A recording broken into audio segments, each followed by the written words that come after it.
On the 19th day of Donald Trump's war in Iran, his director of national intelligence, Tulsi Gabbard, went in front of Congress to talk about what the intelligence community has actually learned about the threats around the world and where things stand in Iran. Here's a bit. The IC assesses the regime in Iran appears to be intact but largely degraded due to attacks on its leadership and military capabilities. Was it the assessment of the intelligence community that there was a, quote, imminent nuclear threat posed by the Iranian regime, yes or no? Senator, the only person who can determine what is and is not an imminent threat is the president. False. This is the worldwide threats hearing where you present to Congress national intelligence, timely, objective, and independent of political considerations. You've stated today that the intelligence community's assessment is that Iran's nuclear enrichment program was obliterated and that, quote, there had been no efforts since then to try to rebuild their enrichment capability. Gabbard repeatedly dodged questions from senators about the intelligence she gave Trump leading up to the Iran war and whether he was warned about potential fallout from the conflict. And in an interview tonight, Joe Kent, the National Counterterrorism Center director, who of course resigned yesterday because of the war in Iran, said that the U.S. has no intelligence that Iran was developing a nuclear weapon. Meanwhile, in the Middle East, an Israeli attack has killed Iran's intelligence minister. That comes less than 24 hours after Israel killed Iran's head of Security Council and a key militia commander. And another threat to global energy, Iran is now threatening to attack energy infrastructure across the entire Gulf. That is in retaliation after Israel struck its largest gas field. As The Guardian put it earlier, it was the first targeted attack on Iran's fossil fuel production. Gosh, I'm having a hard time tonight since the war started. With that, let's bring in our nightcap. My dear, dear friend, Ali Velshi, chief correspondent here at MS Now and host of the show Velshi, David Rohde, MS Now senior national security reporter, Abby Livingston, who we have not seen in ages. Truth be told, I saw her on CNN the other day, and I thought she knocked the cover off the ball. She is back, congressional correspondent for Puck News, and Tim O'Brien, one of my oldest and dearest friends in television, Bloomberg Opinion senior executive editor, and Trump biographer. Lucky him. David, you know we're turning to you first. Okay, this is an annual hearing, right? Tulsi Gabbard wasn't called because the war was going on. This is an annual hearing that takes place to learn how sort of American intelligence is measuring threats to our country. How big of a deal was today? A huge deal, because the whole point of these annual assessments is to have all these American experts in how long it takes to make a nuclear bomb, how long it takes to make a ballistic missile that could deliver that bomb, and to use their expert opinion on this. So what's extraordinary was that the answer from the Director of National Intelligence about whether it was an imminent threat was only the president can decide that. And it's part of this whole unitary executive, this theory that the president should decide everything and have all the power, that any bureaucrat, quote unquote, or any expert in the government, that counters the president or tries to offer an expert opinion is somehow undermining the president. And it's this conservative theory that's been taken to just unprecedented lengths under President Trump. And it was really disappointing to hear her say that. It fits on what he said about feeling it in his bones, right? The threat was he felt it in his bones. That's not what that's supposed to be. The head of the DNI is supposed to actually have an assessment. And all of this is sort of post-Watergate, all these Cold War scandals of the CIA and FBI making up stuff and spying on people and interfering in politics, is that you have professional people who offer their opinions to the president, the best of the best, the best of the brightest, if you will. And somehow, in a matter of a year, all that's gone. Then what did you make of the fact that Tulsi Gabbard openly admitted that it doesn't matter how much damage has been done, but the Iranian regime is still intact? Yeah, this is a problem because last June we heard that their nuclear program was obliterated. Now all of a sudden we're in a war to get rid of it.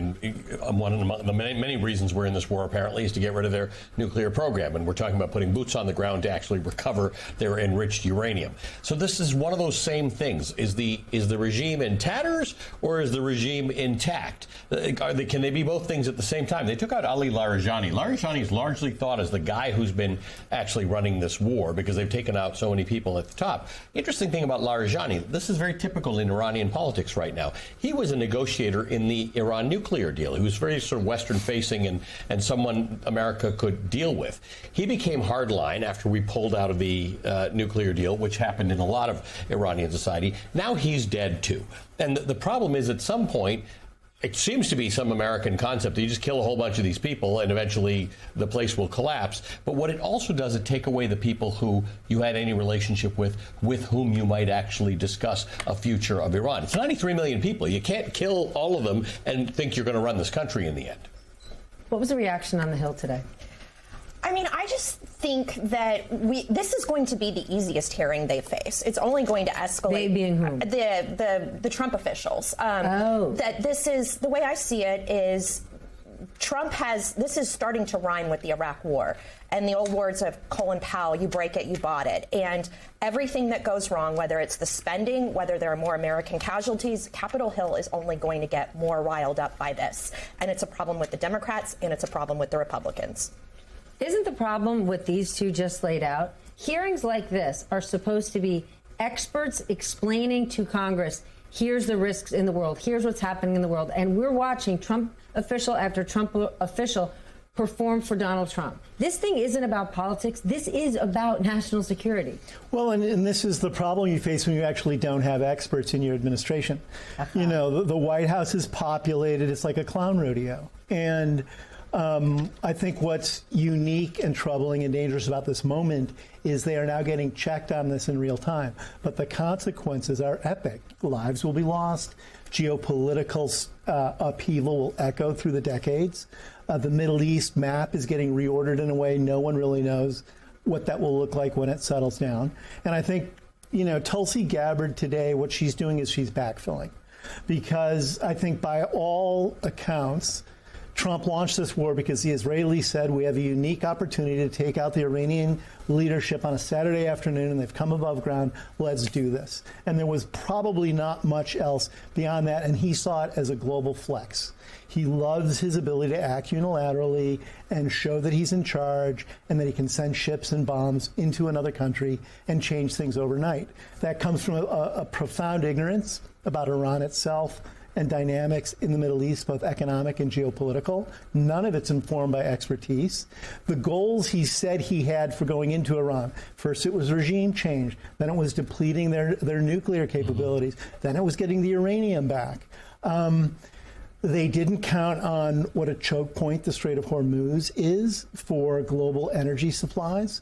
They didn't think through what it would mean for that to be choked off. And the main thing it means, apart from its economic impact, is that there is a very vicious clock ticking against that administration. You know, he had a year to sort of claw back tariffs. He doesn't have a year to claw back what they've set in motion in Iran. Within a couple weeks, there's going to be economic turmoil. And they can find different gimmicks to increase the oil supply, but that, you know, that's just a Band-Aid for the time being. And once that hits, the thing that Trump does respond to, market meltdowns, economic distress, will come into play. So what we're seeing today is just people who've been trotted out to say, yeah, there was a strategy, there wasn't a strategy. Yeah, we had all of the facts in front of us. They didn't have anything in front of them. And if you're going to say the president has the power to make these decisions when you have a president who is unsophisticated, undisciplined, and often unhinged, it's a problem.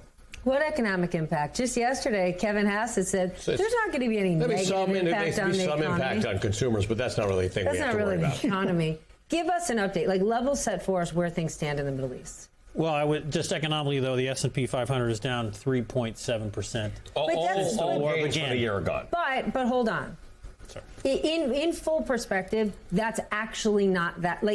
Trump does have a lane, or Kevin Hassett does, because if you are somebody who owns stocks, if you are somebody who owns a house, you might not like the price of things or the price of gas, but chances are you can afford them. And even with the S&P dropping, it has been hitting record highs. What they're ignoring is a huge portion of the country that doesn't own a home, that doesn't own stocks, that's watching unemployment tick up, and they're just paying for gas and eggs. And the president doesn't necessarily realize that because he's living in this gilded cage between the White House and Mar-a-Lago, and he's saying it's smooth sailing. But take us to the Middle East, where it is not smooth sailing. It is not smooth sailing because There were attacks today on the largest natural gas reserves, like in the world. It's a massive underground natural gas field that's split between Iran and Qatar. The Israelis struck first, hitting Iran. The idea is, again, we're going to intimidate them. We're going to hit their energy supplies, and they're going to back down. A member of Congress told me that President Trump's only negotiation strategy is to come and punch people in the face repeatedly and repeatedly and repeatedly until they just give up. But the problem is, this is war. This is a regime. They're committed, and they're not just going to give up. And then the Iranians then struck the Qatari side of that oil field. They also struck Riyadh and some Saudi refineries. So now we're getting into destroying the energy infrastructure. It's not just blocking. Yeah, that's right. This goes a lot deeper than blocking. And which can't just be brought right back online. No, and all of it compounds. You block the ships from going through the Strait of Hormuz. You then don't have natural gas being processed. Refineries aren't refining oil. So then drilling is slowed down because there's nowhere to store the oil. They literally have nowhere to put it. They've been putting it on tankers. Now they're running out of space to put oil. So Saudi's dropping their output by 20%. They're just like, we're not drilling more oil because it's nowhere to put it. And then they're talking about finding alternate pipeline routes across the Saudi Arabian Peninsula to the Red Sea. But what if the Houthis decide to start to launch? And that's an infrastructure project. That's an interesting thing to think about, but that's sometime But away. also easily choked off. Yeah. So the Washington Post is reporting that the Pentagon now wants more than $200 billion. How's that going to go with Congress? I think it's going to be really hard to get this passed, and this has been the crux of all the friction in Congress now with DHS funding. This is the power of the purse that Congress is trying to exert itself. I think it's going to be a very fascinating drama to watch for the next few months. You know President Trump. You know how his mind works. Is he boxed in here? In one breath, he's not pleading. He's asking our NATO allies, help us, help us, help us. And on the other, don't need you, don't want you, I'm the man.